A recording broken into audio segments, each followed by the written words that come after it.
So I think it's time to start. So welcome to How to Run a Consultancy Part 2. I'm Dan Minkin. I'm based in Auckland. I'm a consultant coach and trainer focusing on getting the best out of consultancy leaders. I was previously the country director at one of the largest software testing consultancies in the world, Planet. And I've spent the last 6 months creating material to try to fill what I see as a very big gap in the consultancy leadership educational market. And that's around the lack of focused information on how to run consultancies. So my goal is to make it easier for the next generation of consultancy leaders to understand everything they have to do when they are, when they're put in a position of leadership in a consultancy. This is part 2 of a multi-part webinar series. So in part 1, we covered leadership. We looked at the roles and responsibilities of the executive, divisional, and local leadership, as well as financial and structural topics as well. If you didn't attend that one, that video is available on danminkin.com, my website. And in this webinar, we're going to focus on talent management. That's managing and leading those who make your organization tick, your employees. Just to let you know what comes up in the future, part 3, we'll look at client management, and that one will drop early next year. Part 4 on workforce management and part 5 on business development. So if you find today's useful and enjoyable, please look out for parts 3, 4, and 5 on LinkedIn and on my website, danminkin.com. As we go through the presentation, if you've got any questions, just put them in the chat as we go, or you can just ask me them. I'll do my best to answer them either during the presentation or in the 20 minutes or so that will probably fill out the hour. And that brings me to, what are we covering? What are we covering? Yeah. Firstly, I'll present a talent management framework for consultancies. That's the high-level view and provides the basis for everything that follows. Then we look at each aspect of the framework, of which there are 6 in total. We have career, which focuses on the frameworks that allow individuals to progress. Then development, activities that help get the best out of people. Third, we have interaction, which concerns the relationship between consultant and consultancies. Fourth is reward, which speaks to how the company recognizes achievement and standing within the company. Adjustment is the 5th aspect, and that's about those processes and activities which are needed when things aren't going to plan, either with an individual or with groups. And finally, experience, which is about the day-to-day of being a consultant. So rather like previous webinar, there's a lot of information. It's being recorded. So afterwards, I'll send you the link and you can look at it again in your own time. And there'll be time for questions and answers at the end. And so let's begin. Let's start with that high-level framework that I talked about and its 6 aspects. And the goal for talent management, for the talent management framework, is to help you unlock all the benefits of the high capability individuals that you've got. Each aspect has its own elements that support this overall organizational goal. And here's a pictorial of that framework. So to begin with, I want to make some general comments. Firstly, the overall framework is designed to be comprehensive, to cover most, if not all, aspects of talent management within a consultancy, but it doesn't include some HR angles and any workforce management, including recruitment in particular. They've got another place in the overall consultancy framework that's under development. Second, you can use the framework in different ways. If you're setting up a talent management function, you can use it as a basis for documenting how that department functions as part of your overall operating model. And if you're reviewing your structure and your function, you can use it as a checklist to see that you've covered all angles. And if you're looking to improve something which is already existing, the framework's detailed elements allow you to make an assessment of the maturity of your organization. I'm going to take the first angle on the webinar, which means I'll present each aspect and element as if it's being set up from scratch. So that gives us a singular, consistent narrative through the presentation. And finally, in the spirit of continual improvement, I ask you to have a critical eye on the framework. Help me improve it. If you think there's an aspect or an element missing, do let me know. Firstly, we will go on to the first aspect, which is career. And the objective of career management is to allow consultants to progress their careers in ways which are relevant to both consultant and consultancy. The first element is the career path. And as people gain more experience in the career path, they can take on more responsibility and more challenging assignments. And that's the purpose of the career path, really. And consultancies of any scale will need one. Thank you. So this is an example of a 5-level career path. And you may see similarities with your own, and you could use this as a starting point if you're implementing something new. In any event, there's some considerations when you're implementing a career path. The first thing is that titles are important to people. They're obviously relevant to your market as well, and they help with internal and external positioning. You'll need a process too for exception management if you need to hire someone using a non-standard title. You also need to think about how many levels you've got, striving for something that balances manageability with opportunities for progression. You'll need quality role descriptions to support it, but also explicit criteria for advancement. And that will help with promotion, which we talk about next. It helps with transparency and consistency. And you should also consider the learning and development provided at each level. And I think your career path is your foundational element within talent management. Now, if you've got a career path, then it stands to reason that you'll need a promotion process to align with the career path. And a promotion process can be either push or pull. The key difference between the push and the pull is where the onus lies on for the advancement. If it's a push process, then it's employee-led, and that encourages the individual to take responsibility for their career. And if it's a pull process, it's management-led. And instead, the responsibility lies with the management team, the leadership team, to identify and encourage people to advance. Now, there are advantages and disadvantages to both. The choice of that strategy is partly dependent on the scale and the complexity of your organization. Broadly speaking, it's easier to have a pull process in smaller or more agile organizations, whereas push suits larger organizations, I think, with a more rigorous process, or where there's a greater likelihood of individuals being missed as well. Whether it's push or pull, your promotion process will need to be communicated to provide transparency and fairness to the consultancy base. So far, so straightforward, I think, but not everyone wants to go upwards in their career. In fact, this leads to what's known as the consultancy paradigm of the reluctant leader, who is someone who excels technically, doesn't want people leadership responsibility, but ends up in that position anyway. But a consultancy can offer something more. It can offer a career portfolio. So what do I mean by this? Consultancies provide significant variety in work, and they're suitable for implementing multi-dimensional models, sometimes called lattice models. These provide growth opportunities by allowing upwards, sideways, downwards change in the career. So that allows for individuals to build a portfolio of career through different types of work within the consultancy. Now, on screen is an example of a lattice model. It highlights 8 types of career opportunities that many consultancies can provide. So, for example, if you are learning focused, you want to expand your skills and knowledge, or if you're profile focused, you may want to become recognized either in your company or outside. And I think presenting a formalized model like this really helps both individual consultants and their career leaders gain a wider perspective on what their career could be. Next, let's look at who helps the consultant manage their careers. So initially, it's often the senior managers, such as the founders or the directors of the business, who help manage careers. And this is okay up to a scale, though at some point you need to consider appointing specialized career leaders. And there's 3 main options here. Firstly, suitable seniors, who have the suitable seniors within the organization, not necessarily the owners, who have the willingness and capability to manage people. That leaves those who don't want to manage people to focus on what they do well, their technical work. However, this can be somewhat piecemeal and risks having senior managers become overworked as their pods of people grow.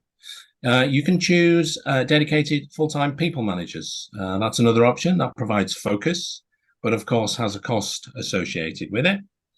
And finally, you can choose to appoint consultants who perform this role in addition to their delivery responsibilities.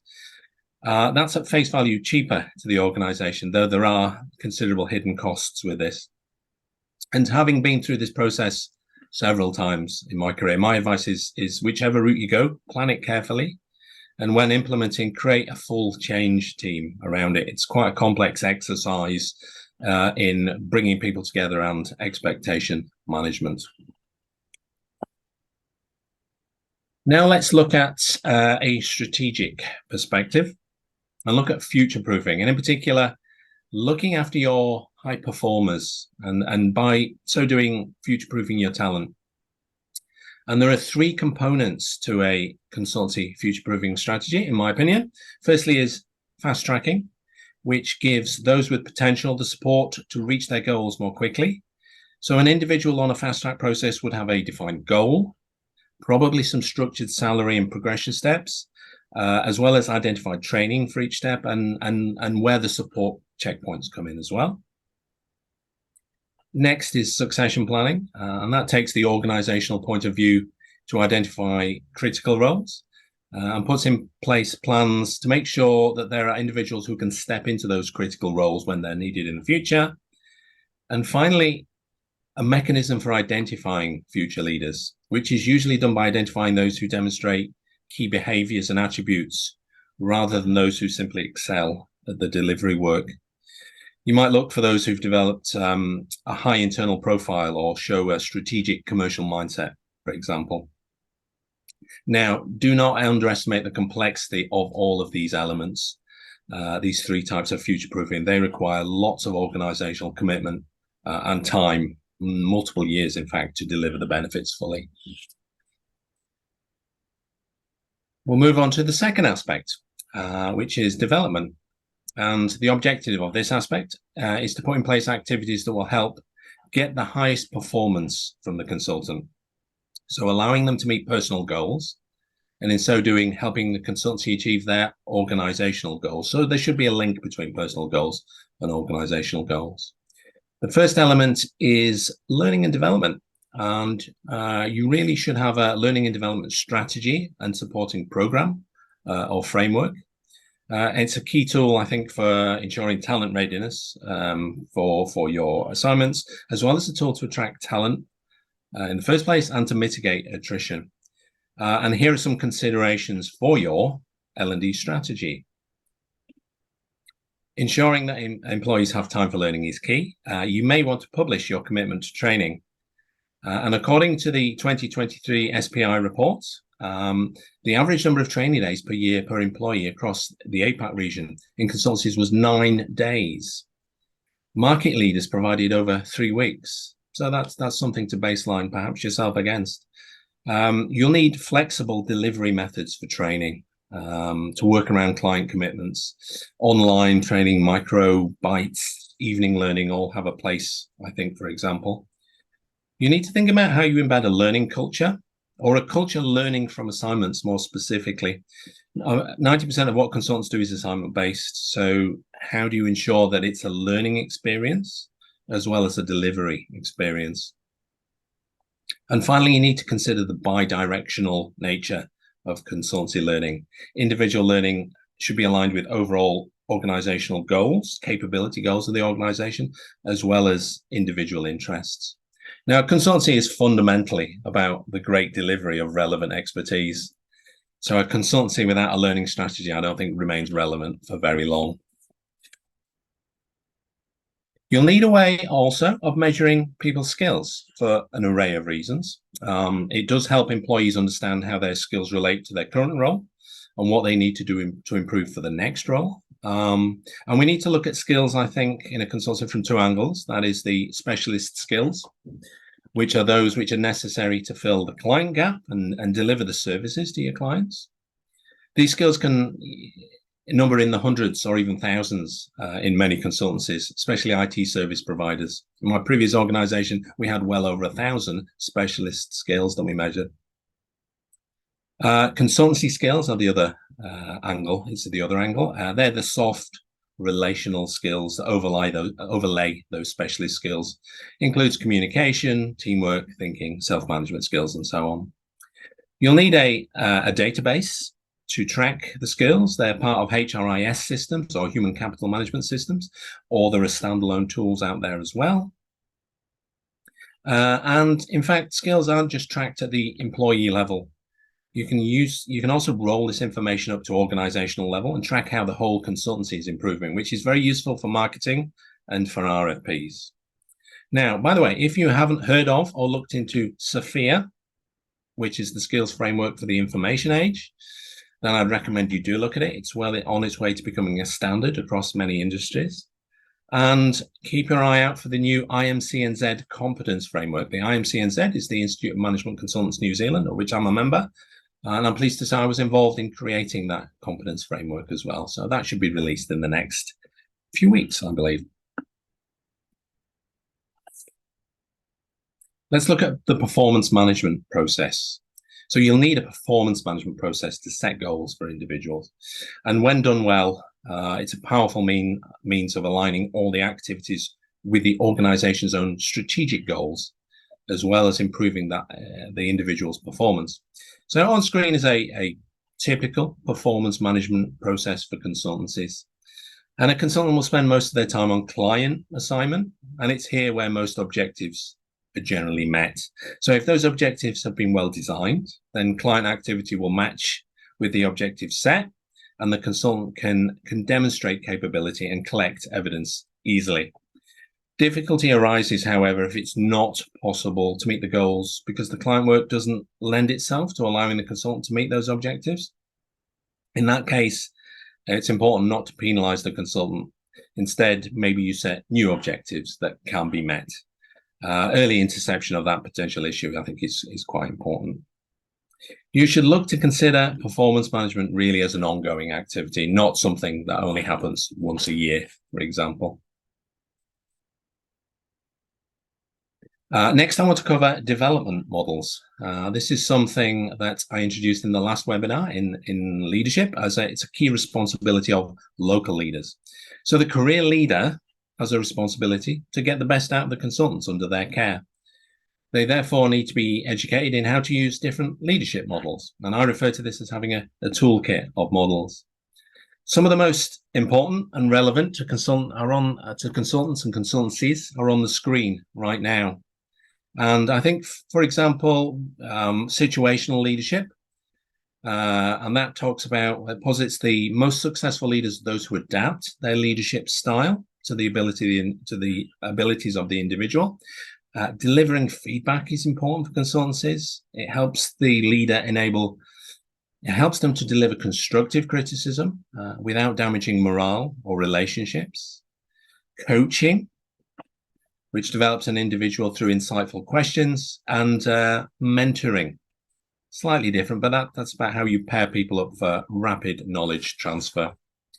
And I think, as I said in the last webinar, all models need teaching and they need practice as well. Aspect 3 is interaction. And the objective of this aspect is to optimize the relationship between consultant and consultancy. Just take a drink, excuse me.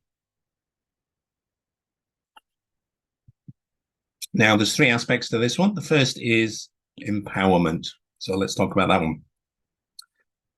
And talent management has a role in creating the environment to allow consultants to take charge of their career and to influence their experience rather than just being a passenger in a company. Now, consultants are naturally independent-minded. They enjoy a degree of autonomy in their work, so empowering them tends to lead to more positive outcomes and higher engagement. So think about the following. About letting consultants have a say in their assignments, even if they don't have the final call. Developing a meaningful career development program along the lines of the non-linear or lattice frameworks we just talked about earlier. Letting them have a say in how some of their non-billable time is spent, and encouraging self-reliance, I think, is important, and that develops by developing the consultant's mindset to take advantage of all the things that you have on offer in the consultancy.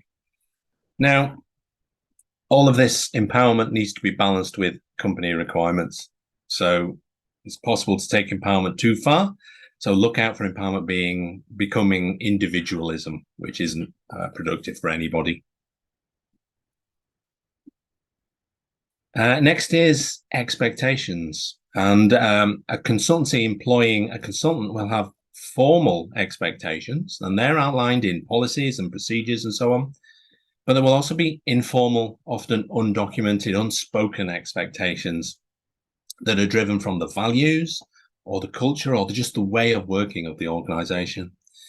And actually, much can be said from the consultant's point of view. They have their own expectations, which may not be verbalized. So what are the expectations of the consultancy towards the consultant? Well, as well as being able to deliver to the assignment brief, the consultancy will look for behaviors that help the business grow. They expect professionalism as well. In addition, they expect adaptability to flex with the ever-changing client environment, because it does. Also to build relationships and learn whilst they're on assignment. And what about the consultant's expectations for the consultancy, the other side of it? Well, a consultant will expect a career with learning opportunities, not just a job. They'll want a positive culture, probably want to focus on well-being. They'll expect to be fairly compensated for the work they do. And they may, and probably do, expect to see ethical and value-based behaviors from the organization. And as we said, they'll expect some level of empowerment in their career. And I think a key role of talent management is to make these expectations explicit so that there's a clear understanding between the two parties.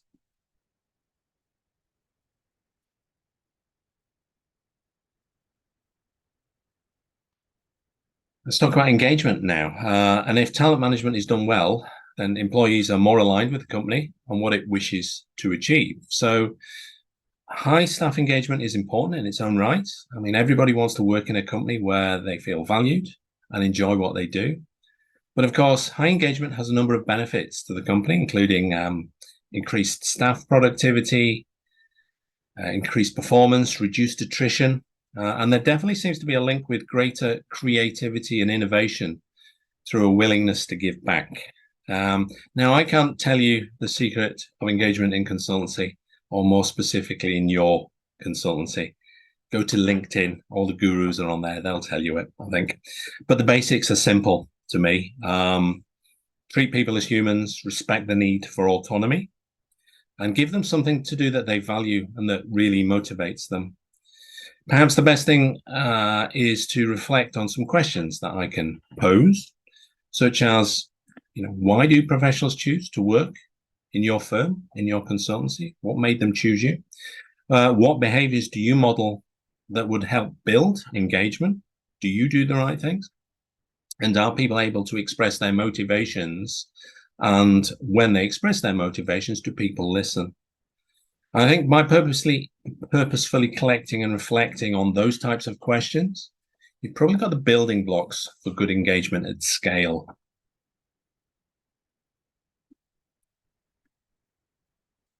Let's look at reward as the fourth aspect. And the objective of reward management is to recognize the consultant's delivery, their achievement, and their standing within the company. I find it useful to split this into formal reward and discretionary. Now, the formal reward mechanism is typically through remuneration and benefits. And consultancies are notoriously opaque when it comes to salaries and incentives. I personally find that difficult to reconcile, and I'm in favor of as much transparency and equity as possible. Having said that, there are multiple factors that any consultancy leader has to juggle that affect tactical, strategic decisions regarding remuneration. And here are just three of my learnings from having run with remuneration processes for over 10 years. To avoid losing someone for salary reasons, staggered rises work quite well because they allow you to adjust rates and keep margins, as well as demonstrate a commitment to the individual. So for example, we can give you an extra 10K this year, but we also commit to another 10K next year. We've found that very useful. I think secondly, management team equity is very important. Roughly comparable pay amongst the management team is a risk reduction. The big risk, as I know for a fact, is when you bring in an unproven new rainmaker into the team. That costs not just a lot of big bucks for the individual, but also all the money it takes to bring the rest of the team up to the same level. And one key consideration is whether client feedback and performance appraisals are fed into the remuneration decisions, or whether you logically separate those things out. My advice is to bring all of that information in for fairness. It is difficult, it is complex, but whatever the answer, be clear and apply it consistently. There's many reasons to pay people what they're worth. From the employee's perspective, they feel valued, less likely to leave for reasons of pay. And from the employee's viewpoint, it reduces the time, the effort, and all the money that would be spent finding and training a replacement. And I think it's the ethical thing to do. The discretionary element is the second element in consultancies, is often related to there being an incentive for achieving usually an individual financial goal. But I think that has a number of problems. Firstly, consultancies rise on the tide.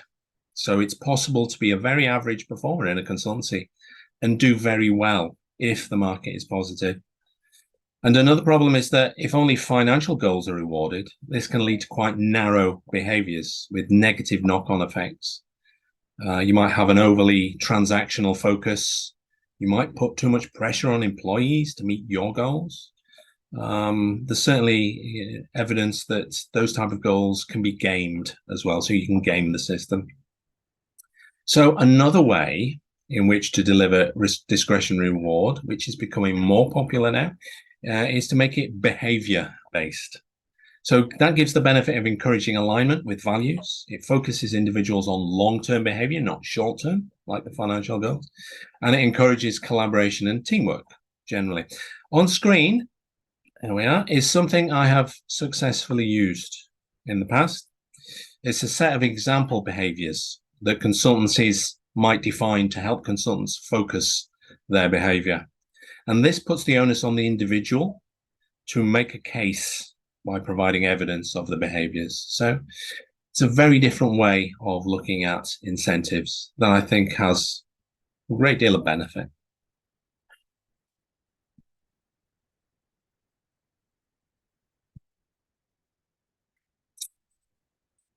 Now let's look at that fifth aspect, adjustment.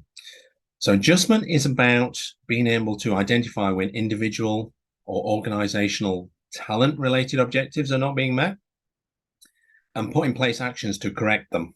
So it's got four elements: underperformance management, well-being, absenteeism, and attrition. Now, underperformance management is the activity of noting a shortfall in performance and then intervening to ensure an acceptable level of performance. The effects of underperformance in consultancies can be quite considerable, affecting on-time or quality deliveries, reducing the customer experience and damaging your reputation. And for consultancies who emphasize their specialist experience, that's quite concerning. So early intervention is therefore key. Now, on screen is an underperformance management framework that I designed for consultancies. And the 4 stages move from incidental to corrective. So it provides an end-to-end model. This helps identify and describe the scale of underperformance, which is useful in the model. The early phases are designed to be non-confrontational and save face. And that helps a number of things. It helps give early feedback, but it helps managers get used to delivering ongoing feedback. And a process like this helps the organization and the managers collect information should they need to use it for more formal disciplinary processes. Very few people like giving feedback. Very few people like giving difficult feedback, especially. So I found that this kind of framework helps by giving career leaders straightforward, objective methods of dealing with all types of underperformance.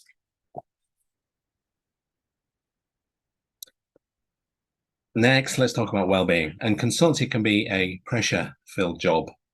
There is high expectations from clients, short turnaround times between assignments, pressure to deliver, little learning time, and always the continual need to add value. It's important to be on the lookout for signs of pressure within your workforce. Once spotted, be prepared for early intervention. And here are 3 frameworks to help you do this. The first is a simple well-being index, and you can use this to self-assess or to collect information from consultancy teams. Most people on assignment you would hope would gather marks around the 1 or the 2 level, focused, manageable pressure. Once marks reach 3, you should keep a close watching brief on the situation, potentially look to resolve some pressure. But once marks reach 4 or 5, then you're looking at immediate intervention. So the well-being index is a very simple self-marking mechanism you can use. The second I call the rules of engagement framework. And this helps to ensure that the client is aligned with your consultant well-being philosophy. This means you acknowledge well-being everywhere. You put it in your values, you put it in your marketing material, you put it in the T's and C's for your contracts, and you cover it in account meetings, and you put it in account reports. You put it everywhere. And the final one is a on-site well-being framework. And here we have 5 stages of intervention, all the way up to exit from client. In some ways, you can think of this one as the underperformance management framework for clients. Interestingly, and I've used this one several times, when you put most clients on notice that there's even a potential well-being issue, which is a stage 2, and you're just reporting it to them, you're not asking them to do anything about it, they often respond in very positive ways. I think consultancy is a unique pressure proposition, and these 3 frameworks really help mitigate that.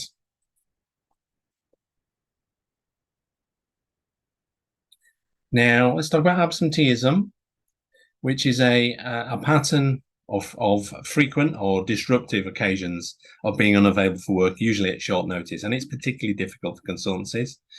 What makes it so is clients have high expectations. Reliability is a necessary part of fulfilling those expectations. In addition, there is often a direct revenue loss to the consultancy. Add in the fact that clients often engage with consultancies for hard to find or hard to replace skills means that absenteeism affects both consultancy and client in a way that it might not do in a different organization type. If you haven't heard of the Bradford Index, it's a very useful formula for measuring not just how much absenteeism there is, but the effect of absenteeism. It's predicated on the basis that multiple short absences are more damaging than longer single absences. And is also a better indicator of the effects that absenteeism can have, rather than simply the number of missed days. The formula that is there on screen. The higher the number indicates a larger absentee problem, and applying this formula across your team helps you intercept the most impactful absentee situations rather than just number of occasions or number of days. So for any individual, understanding and addressing that root cause, of course, will be key for absenteeism. Consultancies can provide flexible working and bench time that may help reduce absenteeism, and that is a lever that can be pulled in consultancies. But ultimately, I think you may need to keep individuals accountable using mechanisms such as the performance management framework. Now, attrition, which is the measure of the rate at which employees leave an organization, has some very good stats, as you would expect. And according to the same report as I referenced earlier, the SPI 2023 report, attrition in the APAC region, including both voluntary and involuntary, stands at 13.7%. Strikes me as very low, I have to say. So I think that hides a huge range of actual figures. So there'll be some organizations with none, and there'll be certainly some with high double-digit figures. Attrition is always a key concern for consultancies, and it's because of the direct effect it has on delivery to clients and, of course, to revenue. It also takes effort to manage. And of course, organizations who are losing people have to run to stay still, especially if the market is tight. And in fact, the average days to recruit remains quite high at the moment. It's about 55 days. Add in another nearly 50 days for any consultant to become productive, then you can see how attrition can affect the overall effectiveness of the consultancy. So measuring your attrition rate and trends is an important KPI, but understanding the reasons, of course, are important. Again, according to SPR research, the top reason that employees leave are for a better opportunity at 36%, and second for money at 24%. I think there's only so much you can do with these statistics, and people really, they often leave for multiple compound reasons, so it's not as straightforward as that. Talent retention, though, does have some of the highest correlations to financial success, and it's something that growing consultancies must have a defined focus on and thoughtful strategies to manage.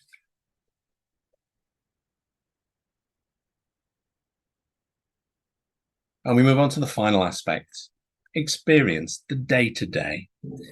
And the objective of this aspect is to provide the opportunities for the consultant to experience a wide range, or the wide range of opportunities that consultancy provides, to be able to get the most out of their time with the consultancy. And we'll start with an on-site experience. Consultants spend the majority of their time working on client assignment, well over 80% of their time living and breathing a different environment from that of the home consultancy. Talent management has a role to play in making consultants aware of and managing the on-site experience. And there's a few things there on screen that are included in this. So matching consultant career needs with relevant opportunities, dealing with mismatches. So when an individual isn't suitable for an assignment, which you may find in advance or actually during the assignment, teaching the individual how to integrate quickly and effectively into a client environment, ensuring they've got the right tools for the job, helping the consultant avoid what we call going native, relating to the client more than they relate to the consultancy, by stressing the fact that the consultant is part of the client's team. It's not a client employee. And also explain all of those undocumented expectations that we covered earlier, professional working hours, accurate time recording, building knowledge about the client, and so on. Helping the consultant navigate the on-site experience, I think, is a critical role for the talent management function. But what about the other side of the coin, the consultancy experience? And because consultants spend so much time outside the consultancy home environment, the time that is spent interacting with the consultancy is that much more valuable, and ensures that the consultant and consultancy are aligned. So education here would include how to make the most of bench time or non-billable time, helping individuals understand the culture of the organization, how they can share information, and help the consultancy build knowledge, all useful stuff. But one thing that the talent function can really help with is to help a consultant build profile within the consultancy, build a high internal profile. So individuals should be encouraged to attend events, seek opportunities to contribute to the company through knowledge or intelligence gathering, and eventually maybe they'll lead those internal initiatives themselves. I just want to highlight another reference to the IMCNZ competence framework, because internal profile is regarded as a competence that a consultant should develop. That competence has 4 levels within the framework, and as you develop, you move higher up the scale, from being a participant in the organization to someone who makes an impact, then someone who influences the organization, and finally somebody who leads. I think if you don't focus on consultancy experience as a leader, then the risk is that the consultant relates more to the client than the consultancy, which to me is an abdication of responsibility.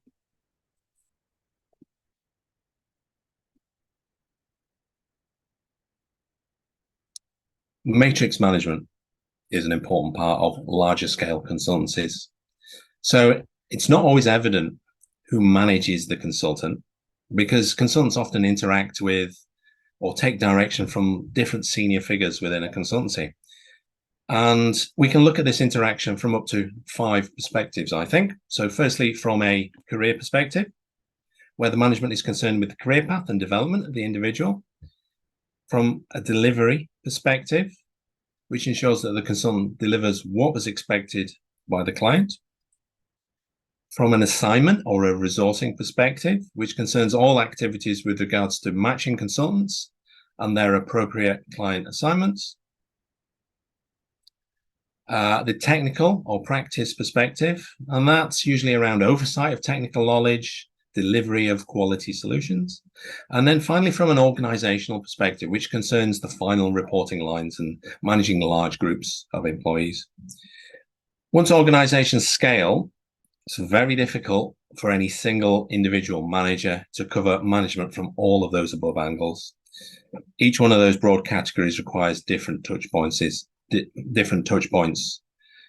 between the employee and the organization. And that's where matrix management begins to fill the gap. So with matrix management, clear messaging is important as to who the employee should go to for the variety of queries that they will have over their career and who would come to them. And one method that I've used in the past is to create an employee touchpoint matrix. Matrix management, I think, is almost inevitable in large consultancies, but I don't think it's that confusing if it's explained and documented clearly. And finally, I want to talk about mobility, and that is performing roles in different locations. So mobility is both a benefit and a downside of consultancy work, depending on the individual viewpoint. A multi-geography consultancy gains benefit from having mobile consultants by being able to move talent to where the work is, significantly increasing efficiency.